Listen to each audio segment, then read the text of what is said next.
So a very important chapter of ninth standard we are starting with, that is useful and harmful microbes. Eighth chapter of your textbook, and this chapter is very important because practically speaking we are totally surrounded by the microbes.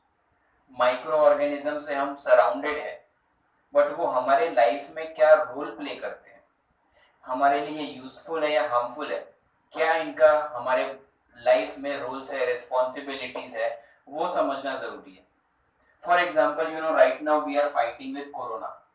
So corona is itself a microbe. तो इस virus को मैं microbe क्यों बोल रहा हूँ? क्योंकि microbes mean something which is very small and it is not visible by the naked eye.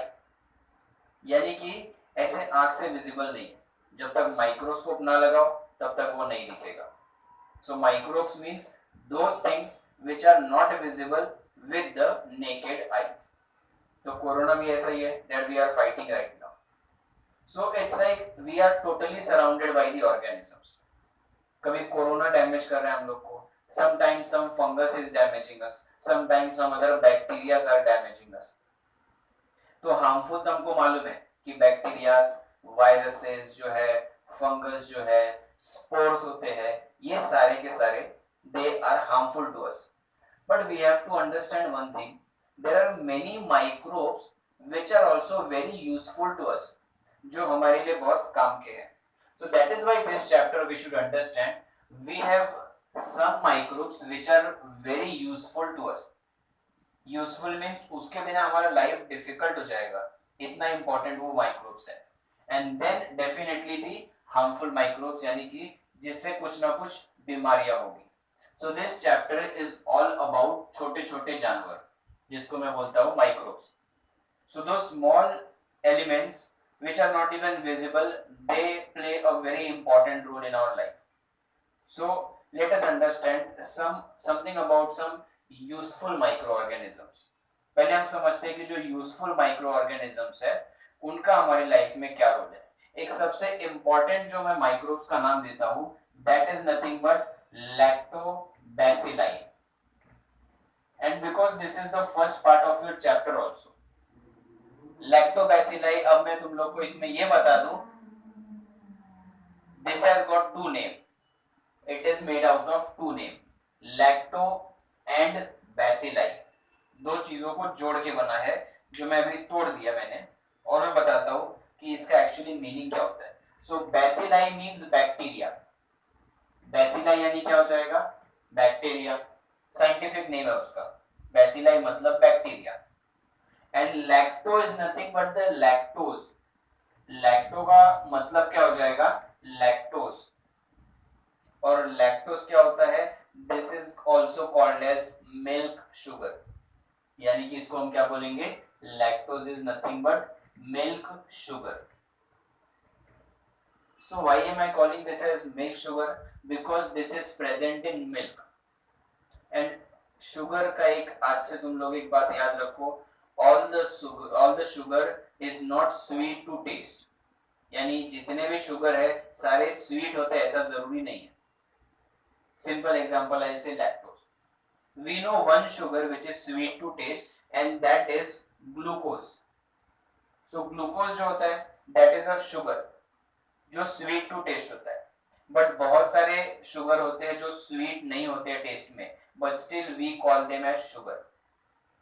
तो आज से शुगर दो टाइप का हो गया, ऐसे समझो, एक जो मीठा है और एक जो स्वीट नहीं है.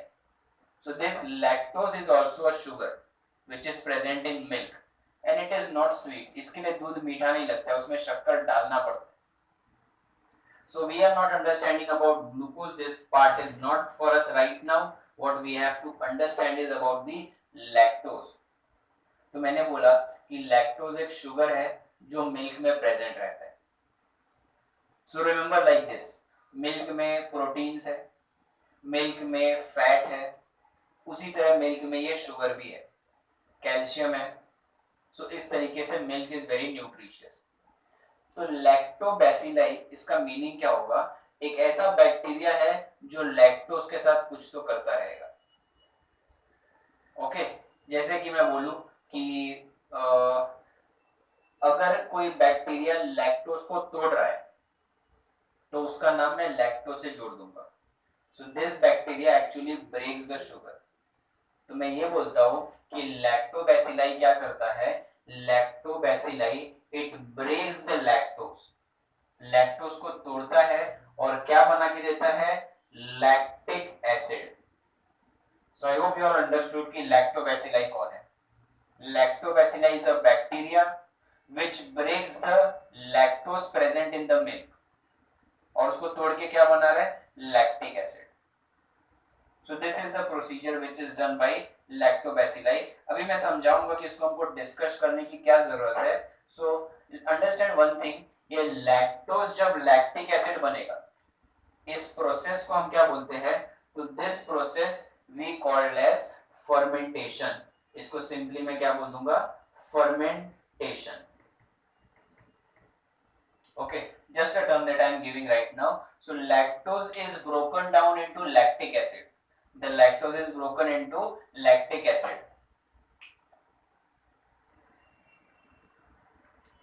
So lactobacilli हमने इस बैक्टीरिया को यूज करके लैक्टोज जो दूध में प्रेजेंट होता है उसको कन्वर्ट कर दिया लैक्टिक एसिड में, और इस प्रोसीजर को बोलते हैं फर्मेंटेशन. अगर एक डिसेंट लैंग्वेज में बोलेंगे, so the process by which lactose milk sugar is converted into lactic acid is called as fermentation. Simple है, and this is done by lactobacilli. अब ये करना क्यों है, तो सिंपल मैं बताता हूं. हम लोग कर क्या रहे हैं, हम लोग सिंपल एक काम कर रहे हैं, that is called as दूध का दही. You have heard about दिमाग का दही करना, so this is दूध का दही करना. So, जब दूध का दही करते हैं तो यही काम करते हैं, यानी from the milk we have to make curd and that is done by lactobacilli. So हमने घर पे क्या देखा है, हमने घर पे देखा है कि दूध को गर्म किया, फिर उसमें थोड़ा दही ऐड कर दिया, and in next 5 to 6 hours वो पूरा का पूरा दूध क्या बन जाता है, दही थिक हो जाता है, it becomes very thick. So that is called as curdly, या मैं सिंपल वर्ड दूं तो उसको हम बोलते हैं coagulation. So understand what I am calling as coagulation. So coagulation is दूध का दही. Another word which is given in your text book.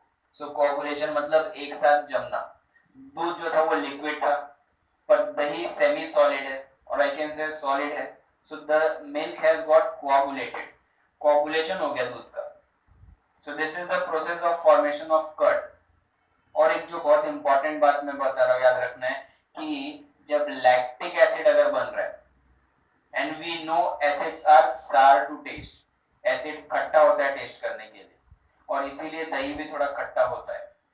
So it means दही का टेस्ट जो खट्टा है, that is because of presence of lactic acid. और किसी भी कंपाउंड में अगर एसिड प्रेजेंट है तो उसका पीएच कम हो जाता है. Now what is this pH, simply shortcut में बताता हूं. एक स्केल है, pH is nothing but it is a scale, measurement का स्केल है, जो स्टार्ट होता है 1 से और एंड होता है 14 पे, तो बीच में क्या आएगा, 7. तो ये pH स्केल का खासियत क्या है कि जिस किसी भी सब्सटेंस का pH जो है ऐसे आएगा 7 से 14 के बीच में, वो सारे रहते हैं base.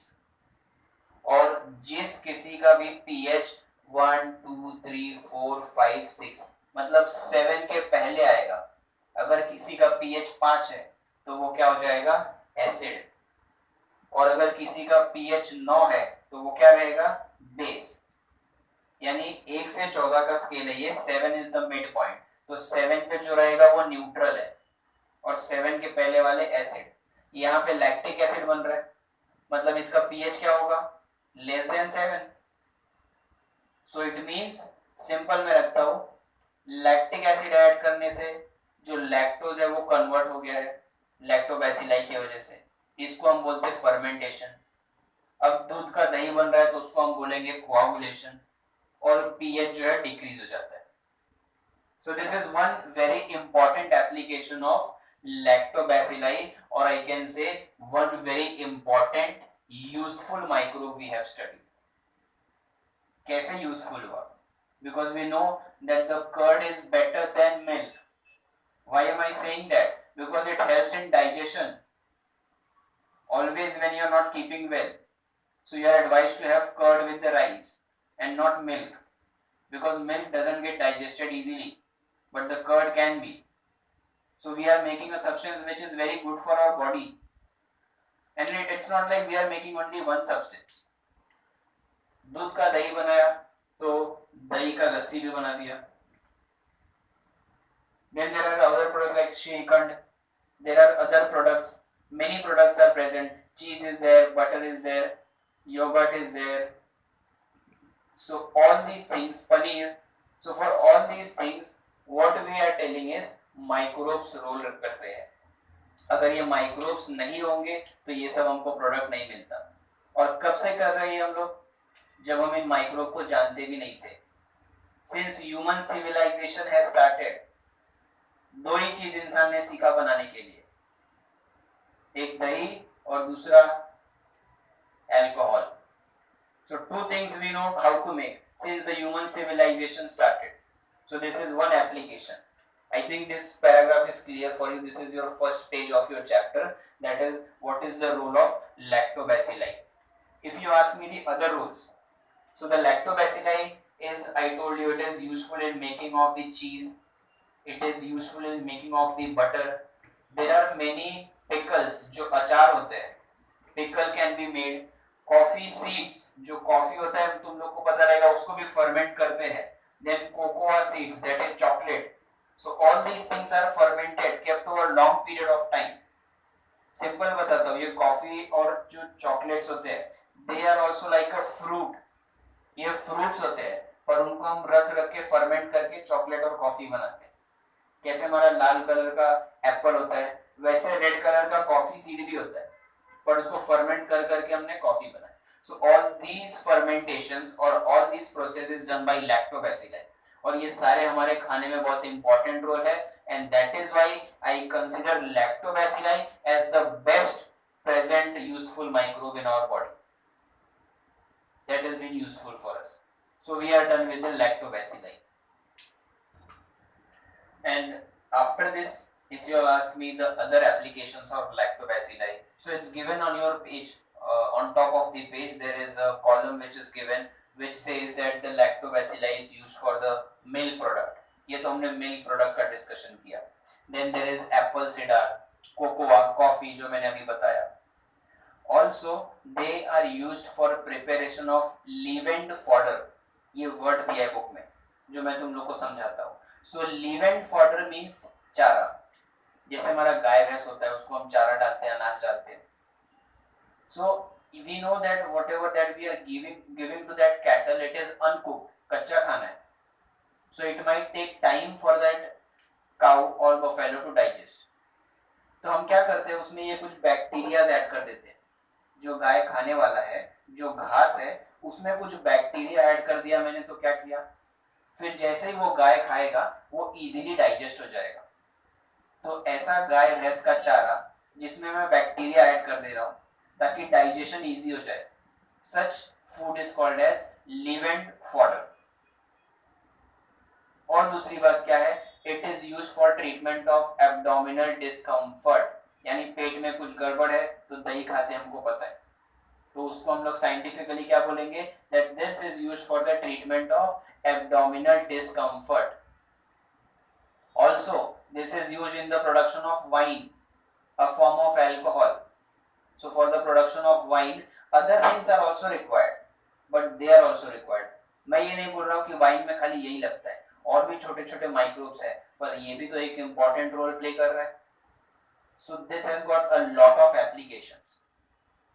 So this is what I wanted to explain you about the lactobacilli. So this is about the lactobacilli. In the next video, we will be talking about other very important microbe which is called as rhizobium. और rhizobium का भी जब हम role समझ में आएगा तब हमको समझेगा कि एक्चुअली राइजोबियम के बिना तो हम सर्वाइव ही नहीं कर सकते. So we will talk about that in the next video.